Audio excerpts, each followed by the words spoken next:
Mino ve Lito, orman köyündeki büyük macera. Lito'yu köyüne davet eden Mino, heyecanla patikadan koşuyordu.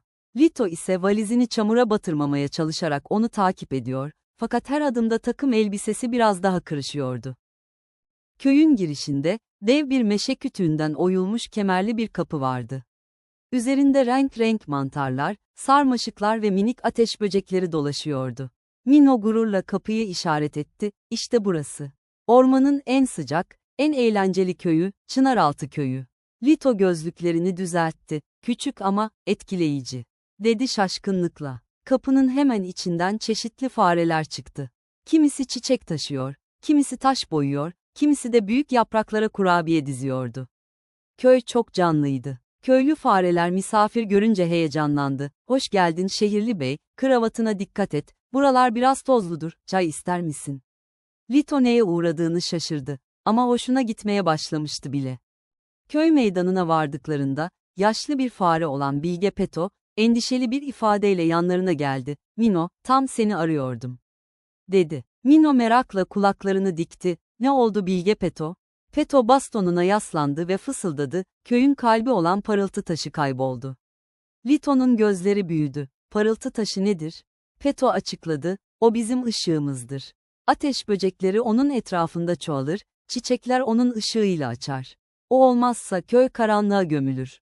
Tam o sırada, rüzgarın arasına karışan ince bir uğultu duyuldu, gölge ormanı, köylüler irkildi. Çünkü herkes o yeri bilirdi. Sisli, sessiz ve tuhaf fısıltılarla dolu bir orman. Mino yumruğunu sıktı. Biz buluruz, dedi kararlı bir şekilde. Lito ise istemsizce yutkundu. Biz mi, diye tekrar etti. Ama içten içe maceranın cazibesi onu da çekiyordu. Birlikte gölge ormanına doğru yola çıktılar. Yol boyunca dev yaprakların altından geçtiler, çürük kütüklerin içinden geçitler buldular, göl kenarında dans eden ateş böceklerinin izini sürdüler. Ne zaman zor bir durum çıksa, Mino önden koşuyor, Lito ise pratik çözümler üretiyordu. Mino, o kütük çürük. Başka bir yol bulmalıyız. Haklısın Lito. İkisi birbirini tamamlayan bir ikili olmuştu bile. Gölge ormanının girişine vardıklarında sis yoğunlaştı. Rüzgar garip bir şekilde konuşuyordu sanki, geri dönün, geri dönün. Lito'nun tüyleri ürperdi, bu, gerçekten rüzgar mı? Mino cesurca başını kaldırdı, hayır. Bu orman test etmeyi sever. Sis içinden bir gölge belirdi, sonra bir diğeri, ardından 3 tane daha. Ama yaklaşınca görüldü ki bunlar korkutucu yaratıklar değil, gölge tavşanlarıydı. Kendi ışıları yoktu. Bu yüzden parıltı taşının kaybolması onları da karanlıkta bırakmıştı. Liderleri olan küçük gri bir tavşan konuştu, taşı biz çalmadık. Ama onu kimin aldığını biliyoruz. Tavşan işaret etti, sis mağarası. Sis mağarası karanlık ve ürperticiydi. İçeri girdiklerinde bir parıltı gördüler.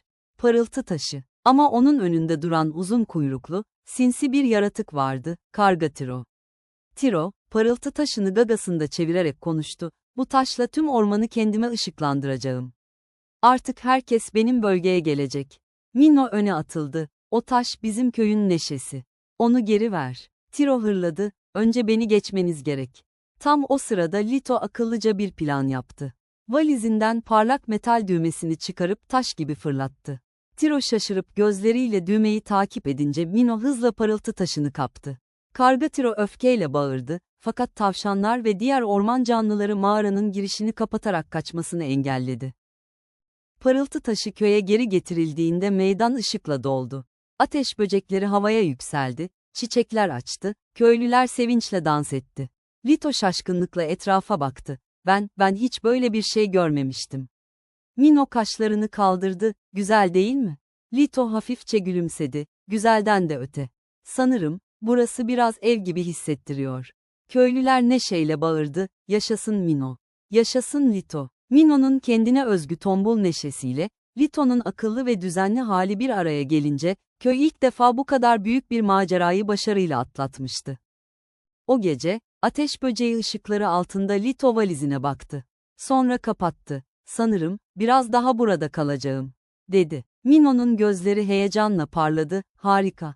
Sana daha gösterecek çok yerim var ve böylece, Mino ve Lito'nun dostluğu sıradan bir tanışıklıktan çıkıp, gerçek bir macera ortaklığına dönüştü. Bundan sonra da köyün her köşesinde, yeni keşiflerde, yeni esprilerde ve yeni tehlikelerde hep birlikte olacaklardı. Dinlediğiniz için teşekkür ederiz. Bir sonraki bölümde görüşmek üzere. Kanalımıza abone olmayı ve beğenmeyi unutmayın. Yorumlarınızı bekliyoruz.